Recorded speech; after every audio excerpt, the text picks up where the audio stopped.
Job లేక ఇబ్బంది పడుతున్నారా? అయితే మెడికల్ కోడింగ్ మీకు మంచి ఆప్షన్. వెంటనే కాల్ చేసి కోర్సులో జాయిన్ అవ్వండి.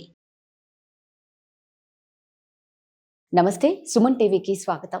లక్ష రుద్రాక్ష పూజలు అనేది జరుగుతూ ఉన్నాయండి. సో అంటే ఆ పూజలో ఎలా పాల్గొనాలి, వాటి యొక్క ఫలితాలు ఏంటి, అసలు ఈ పూజలు ఎక్కడ జరుగుతున్నాయి, ఇవన్నీ మనతో తెలియజేయడానికి ఉన్నారండి మంత్రశాస్త్ర పండితులు కొండవీటి దత్తాత్రేయ శర్మ గురుగారు ఉన్నారు. వారిని అడిగి తెలుసుకుందాం. నమస్తే అండి. అమ్మా నమస్కారం. ఇప్పుడు ఈ లక్ష రుద్రాక్ష పూజలు అనేది చేస్తున్నాము అని అన్నారు. ఉమావాసుకి రవి సోమేశ్వర స్వామి ఆలయంలో జరుగుతాయి అన్నారు. అసలు ఈ ఆలయం యొక్క విశిష్టత ఏంటి? ఈ ఆలయంలోనే ఎందుకు ఈ పూజ చేస్తున్నారు? ముందుగా సుమన్ టీవీ ప్రేక్షకులందరికీ మంచి జరగాలనేటటువంటి సంకల్పంతో ప్రారంభం చేస్తున్నాం. ఈ యొక్క ఉమావాసుకి రవి సోమేశ్వర స్వామి వారి యొక్క దేవాలయం అతి పురాతనమైనటువంటి దేవాలయం. ఈ శివలింగానికి 1,80,00,000 సంవత్సరాల ఆయుష్, అంటే అంత చరిత్ర కలిగినటువంటి శివలింగం అన్నమాట. రామాయణానికి పూర్వం, అంటే రాముడు పుట్టక ముందు నుంచి ఉన్నటువంటి శివాలయం. రావణాసురుడు పెట్టేటటువంటి బాధలు భరించలేక వాసుకి అనేటటువంటి సర్పరాజు, సూర్యుడు, చంద్రుడు, వీళ్ళ ముగ్గురు కూడా బ్రహ్మదేవుడి దగ్గరికి వెళ్ళి, అయ్యా రావణాసుడు ఇన్ని బాధలు పెడుతున్నారు, కాపాడమని కోరుకుంటే పరమేశ్వరుడి గురించి తపస్సు చేయమని చెప్తే దూతికాపురం, అంటే లలితా సహస్రనామాల్లో శివదూతి, శివారాధ్య, శివమూర్తి, శివంకరి అని ఉంటుంది. శివదూతి అంటే పార్వతీదేవి శివదూతిగా ఈశ్వరుడు గురించి తపస్సు చేసి ఫలితాన్ని పొందినటువంటి ప్రదేశం అన్నమాట. అందువల్ల దానికి దూతికాపురం అనేటటువంటి పేరు.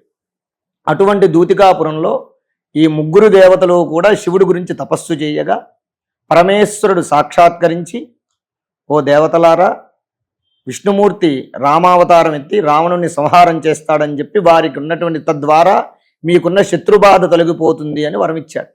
ఆ కారణం చేత ఆ దేవతలందరూ కూడా, పరమేశ్వర, ఎలాగైతే నువ్వు మాకు ప్రత్యక్షమై నిన్ను కొలిచిన తరువాత ఇక్కడ నువ్వు ప్రత్యక్షమై మాకు శత్రుబాధని తొలగించావో, అలాగే ఇక్కడే నువ్వు వెలసి భక్తులందరికీ కూడా శత్రుబాధలు, రుణబాధలు, రోగబాధలు, అపమృత్యు బాధలు లేకుండా చెయ్యి అని వరం కోరుకున్నారు. తద్వారా పరమేశ్వరుడు వారి యొక్క హీనతని అంగీకరించి అక్కడ సాక్షాత్కరించారని స్థల పురాణం చెప్తోంది. అక్కడి నుంచి రామాయణం జరిగి రమారమి 1,80,00,000 సంవత్సరాలైందనేటటువంటిది ప్రమాణం. రామాయణానికన్నా ముందు ఉంది కాబట్టి ఇక్కడ స్థల ప్రాశస్త్యం అతి పురాతనమైనటువంటిది. ఇక్కడ స్వామివారికి మృత్యుంజయుడు అనేటటువంటి పేరుంది. మృత్యునాశక లింగం. ఇక ఎవరైతే అకాల మృత్యువుతోటి ఇబ్బందులు పడుతూ ఉంటారో వారు కానివ్వండి, రుణబాధలు కానివ్వండి, రోగబాధలు కానివ్వండి, అలా పడేటటువంటి వాళ్ళు శత్రుబాధలతోటి కానివ్వండి, వారు గనక ఒక 21 సోమవారాలు ఇక్కడికి వచ్చి అభిషేకాలు గనక చేసుకున్నటువంటిదైతే తద్వారా వారికి ఉన్నటువంటి అన్ని బాధలు కూడా ఆ స్వామివారు నివారణం చేస్తారని స్థల పురాణంలో ఉంది. ఆ కారణం చేత ప్రజలందరికీ కూడా రుణబాధల నుండి, రోగబాధల నుండి, అకాల మృత్యు బాధల నుండి, శత్రుబాధల నుండి నివారణం చేయడం కోసమని ఈ లక్ష రుద్రాక్షల కార్యక్రమం ఈ దేవాలయంలో పెట్టడం జరిగింది. గురుగారు, మరి నిజంగా అసలు రుద్రాక్ష అంటే ఏంటి? ఈ రుద్రాక్ష వల్ల ఎటువంటి ఉపయోగాలు ఉంటాయి? రుద్రాక్ష అంటే పరమేశ్వరుడి యొక్క కన్నీటి బిందువు నేల మీద పడి రుద్రాక్ష వృక్షం వచ్చింది, మొక్క వచ్చింది. తద్వారా ఆ రుద్రాక్షలు జన్మించాయి. రుద్రాక్ష సాక్షాత్తు పరమేశ్వర స్వరూపం. అటువంటి రుద్రాక్షలని పరమేశ్వరుడే నిత్యం ధరిస్తాడు. ఎందుకు ధరిస్తాడు అని అంటే గనక, ఈశ్వరుడికి ఉగ్రుడు, రుద్రుడు అనేటటువంటి పేరు. వాటి వల్ల అంటే ఏంటి? కోపము, తాపము. ఆ కోపము, తాపము వల్ల ఈశ్వరుడికి వచ్చేటటువంటి కోపతాపాల వల్ల లోకం నాశనం అయిపోతుంది. కాబట్టి ఆ ఉగ్రత్వాన్ని, ఆ కోపాన్ని, ఆ తాపాన్ని, అనగా మనం మన వాడుక భాషలో చెప్పుకోవాలంటే బీపీ, ఈ బీపీని కంట్రోల్ చేసుకోవడం కోసం అని చెప్పి ఈశ్వరుడు ఆ కోపతాపాన్ని కంట్రోల్ చేసుకోవడం కోసం ఆ రుద్రాక్షలు మెళ్ళో వేసుకుంటాడు. అటువంటి పరమేశ్వరుడే సాక్షాత్తు శివస్వరూపమైనటువంటి రుద్రాక్షలు తన మెడలో వేసుకున్నాడు. కాబట్టి ఆ పరమేశ్వర స్వరూపమైనటువంటి ఆ రుద్రాక్షని మానవులు కూడా ధరించమని చెప్తారు.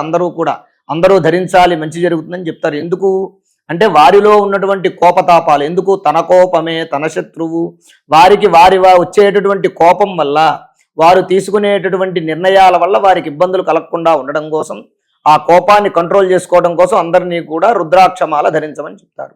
అటువంటి పవిత్రమైనటువంటి రుద్రాక్షని ఈ స్వామివారికి మనం పూజ చేయటం జరుగుతుంది. ఆ పూజ చేసి అందరికీ కూడా ఆ రుద్రాక్షలు కూడా ఇవ్వడం జరుగుతుంది. తద్వారా దాన్ని ధరించడం వల్ల అందరికీ కూడా శుభం కలుగుతుంది అనేటటువంటి సంకల్పం. మీరు చెప్తూ ఉంటే నిజంగా చాలా ఆసక్తిగా ఉంది గురుగారు. మరి ఇది పూజలు, ఈ లక్ష రుద్రాక్ష పూజలను ఏ విధంగా నిర్వహిస్తారు? భక్తులు ఎవరైనా ఈ పూజలో పాల్గొనాలి అంటే ఎలా పాల్గొనాలి?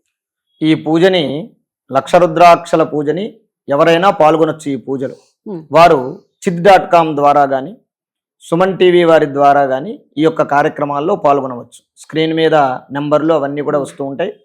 చిద్.com ద్వారా వాళ్ళ పేర్లు గోత్రాలు రిజిస్టర్ చేసుకోవచ్చు. తద్వారా ఈ కార్యక్రమం మనం ఎలా నిర్వహిస్తాము అని అంటే కనుక, ఒక రుద్రాక్ష ఈశ్వర స్వరూపం అని మనం చెప్పుకున్నాం. అలాంటిది లక్ష రుద్రాక్షలు అంటే 1,00,000 మంది శివుళ్లతో సమానం అన్నమాట. ఈ 1,00,000 రుద్రాక్షలు కూడా అక్కడ ఉన్నటువంటి అతి పురాతనమైన శక్తివంతమైనటువంటి ఆ శివలింగం మీద ధరింపజేస్తాం. అన్ని అప్పుడు ఏమవుతుంది, 1,00,1,00,000 ఈశ్వరుళ్ళు అక్కడ కొలువుదీరినటువంటి శక్తి ఉంటుందన్నమాట. తద్వారా 11 మంది బ్రాహ్మణుల చేత ఏకాదశి రుద్రాభిషేకం చేయిస్తాం. అంటే 11 రుద్రాలతో 11 మంది చేస్తే 101 అభిషేకం చేసినట్టు అవుతుంది. ఎవరికి? 1,01 ఈశ్వరుళ్ళకి అభిషేకం చేసినటువంటి ఫలితం వస్తుంది 101. తద్వారా అభిషేకం అయిపోయినటువంటి తర్వాత ఈ అభిషేకం ఎందుకు చేస్తాం? అభిషేక ప్రియో శివ. ఈశ్వరుడికి అభిషేకం అంటే చాలా ప్రీతి. మనం ఆభరణాలు వజ్రవైఢూర్యాలు ఈశ్వరుడికి పెట్టినా ఆయనకు సంతృప్తి ఉండదు. ఆయనకు కావాల్సింది ఏంటయ్యా అంటే చెంబుడు నీళ్లు, చిటికెడు భస్మం. అది ఉంటే చాలా, ఆయనకి ఇంకేమీ అక్కర్లేదు. అత్యంత ప్రీతిపాత్రమైనటువంటి ఆభరణం ఏంటి? ఈశ్వరుడికి రుద్రాక్ష. అటువంటి రుద్రాక్షని మనం సమర్పిస్తున్నాం. ఎలా సమర్పిస్తాం? అయ్యా ఫలానా వారు, ఫలానా గోత్రం, ఫలానా పేరు, వారు ఈ కష్టం నివారణ అవడం కోసం నీ పూజ చేసుకుంటున్నారు కాబట్టి నీకు ప్రీతిపాత్రమైన రుద్రాక్ష సమర్పిస్తున్నాం కాబట్టి వారికి ఉన్న కష్టాలు నివారణం చెయ్యి అని సంకల్పంతో ఈ కార్యక్రమం మనం ప్రారంభం చేస్తాం. తద్వారా అభిషేకం అయిపోయినటువంటి తరువాత ఈ 11 మంది బ్రాహ్మణులు కూడా శివ సహస్రాన్ని 11 సార్లు పారాయణం చేస్తారు. అంటే ఒకసారి పారాయణం చేస్తే 11 మంది, ఒకసారి పారాయణం చేస్తే 11,000 సార్లు పూజ అయినట్టు లెక్క. అలాంటిది 11 సహస్రాలతోటి పారాయణం చేస్తారు. 11 సహస్రాలతో పారాయణం చేస్తే 1,00,000 పూర్తవుతుంది. 11 సార్లు 11 మంది చేయడం వల్ల 1,00,000 పూర్తవుతుంది. దారిద్ర్య దుఃఖ దహన స్తోత్రముతోటి, లింగాష్టకముతోటి ఇత్యాది శివస్తోత్రాలు, మహిమాన్వితమైనటువంటి శివస్తోత్రాలతో కూడి, శివ సహస్రములతో కూడి ఈ 1,00,000 రుద్రాక్షల అర్చన పూజ స్వామివారికి నిర్వహించడం జరుగుతుంది. అలా నిర్వహించడం వల్ల విశేషమైనటువంటి అఖండ శక్తి, ఆ పరమేశ్వరుడు యొక్క శక్తి ఆ లింగానికి ఈ రుద్రాక్షలన్నీ కూడా తాకి ఉండడం వల్ల ఆ శక్తి ఆ శివలింగం నుంచి రుద్రాక్షలకు ఉత్పన్నమవుతుంది.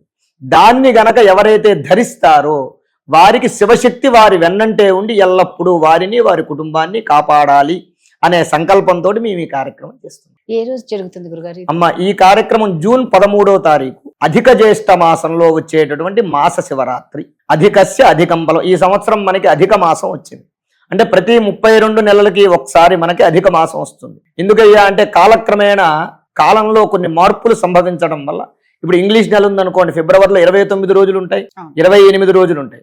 ఈ ఏదైతే 365 రోజుల్ని దాన్ని లెవెల్ చేయడం కోసం ఇంగ్లీష్ క్యాలెండర్ ఉంటుందో, అలాగ తెలుగు నెలల్ని ఈ కాలక్రమేణా ఉన్నటువంటి యొక్క సమయాన్ని లెవెల్ చేయడం కోసం అని చెప్పి ప్రతి 32 నెలలకి ఒకసారి అధిక మాసం అనేది ఒకటి వస్తుంది. ఆ అధిక మాసంలో ఏ పని చేసినా అధికమైనటువంటి ఫలం కలుగుతుంది. ఆ సంకల్పం చేత ఇప్పుడు వచ్చే అధిక జ్యేష్ఠ మాసంలో మాస శివరాత్రి ఈశ్వరుడికి చాలా ప్రీతిపాత్రమైనటువంటి తిథి చతుర్దశి తిథి, త్రయోదశి చతుర్దశి కలిసినటువంటి తిథి మాస శివరాత్రి.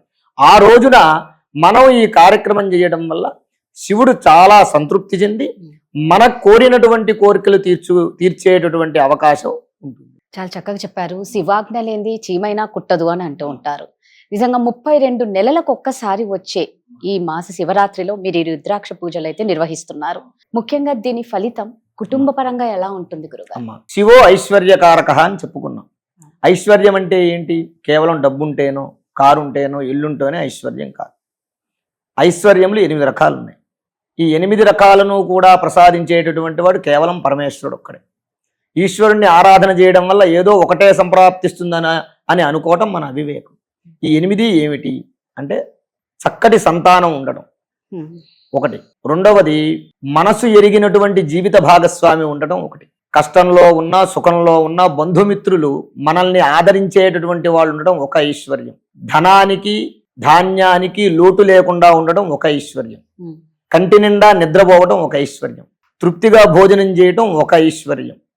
ఇలాగా మనకి 8 రకాల ఐశ్వర్యాలు ఉన్నాయి. ఈ 8 రకాల ఐశ్వర్యాలను కూడా కేవలం శివుణ్ణి ఆరాధించడం వల్ల మాత్రమే కలుగుతాయి. అంటే ఒక్కొక్క కోరికకు ఒక్కొక్క దేవుడు ఉంటాడు, కానీ పరమేశ్వరుణ్ణి ఆరాధించడం వల్ల ఈ 8 సంప్రాప్తిస్తాయి. అందువల్ల మనం ఈ కార్యక్రమం చెయ్యాలి. ఈ కార్యక్రమం ఈశ్వరుని ఎందుకు ఆరాధిస్తున్నామంటే అష్టైశ్వర్యములు కలగడం కోసం. ఇప్పుడు మనం ఒక దేవాలయానికి వెళ్ళాం, సోమవారం వెళ్ళాం అనుకోండి శివాలయానికి వెళ్ళాలి, శుక్రవారం వెళ్తే అమ్మవారు, ఇవి అక్కడక్కడ ఉంటే మనం వెళ్ళలేం.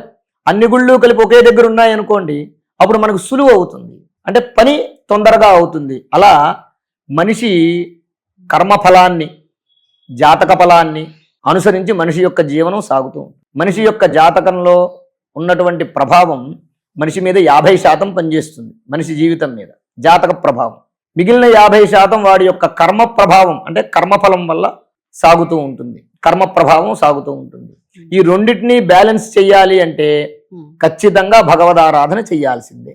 ఆ భగవదారాధన చేయడం వల్ల అటు జాతక ఫలం ఇటు కర్మఫలం రెండూ కూడా బ్యాలెన్స్ అయ్యి ఈ మనిషి ఆనందంగా జీవనం సాగిస్తాడు. ఈ రుద్రాక్ష పూజలో పాల్గొంటే అంటే మీరు చెప్పిన దాని ప్రకారం వివాహ సమస్య కానీ, సంతాన సమస్య కానీ, ఆర్థిక సమస్యలైనా, అనారోగ్య సమస్యలైనా, సో అంటే మనశ్శాంతి ఇంట్లో లేకపోయినా, అంటే ఈ ఒక్క పూజతో నీకు ఎవరికి ఏ సమస్య ఉన్నా అది ఖచ్చితంగా పరిష్కారం అవుతుంది. అవును, అంతే. దీని ఫలితం అంత శక్తివంతమైనది, అంత శక్తివంతమైనది. ఇంకోటి కూడా ఏంటంటే రుద్రాక్ష ఐశ్వర్యానికి చిహ్నం, సంతృప్తికి చిహ్నం.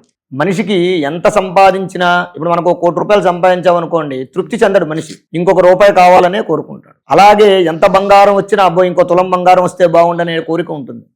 కానీ ఈ రుద్రాక్ష, ఈశ్వరుడు రుద్రాక్ష ధరించడానికి గల ప్రధాన కారణం కూడా ఏంటయ్యా అంటే సంతృప్తి. సంతృప్తి ఉన్న దగ్గర ఆనందం తప్ప దుఃఖం అనేది ఉండదు.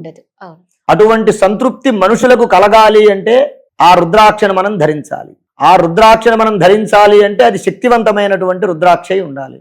తద్వారా పరమేశ్వరుణ్ణి ఆరాధించడం వల్ల, ఈ రుద్రాక్షను ధరించడం వల్ల సంతృప్తి ఆనందం రెండూ కలుగుతాయి. గురుగారు, నిజంగా చాలా చక్కటి విషయం మా ప్రేక్షకులకి మాకు అందించినందుకు ధన్యవాదాలు. సంతోషం. ఇదండి.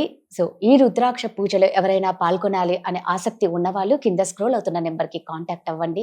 నిజంగా మీకు ఎటువంటి సమస్య ఉన్నా కూడా ఈ పూజ వల్ల మీకు ఖచ్చితంగా పరిష్కారం దొరుకుతుందని గురుగారు చెప్తున్నారు. ఎవరు దీన్ని మిస్ అవ్వకండి. సంతోషం. ధన్యవాదాలు.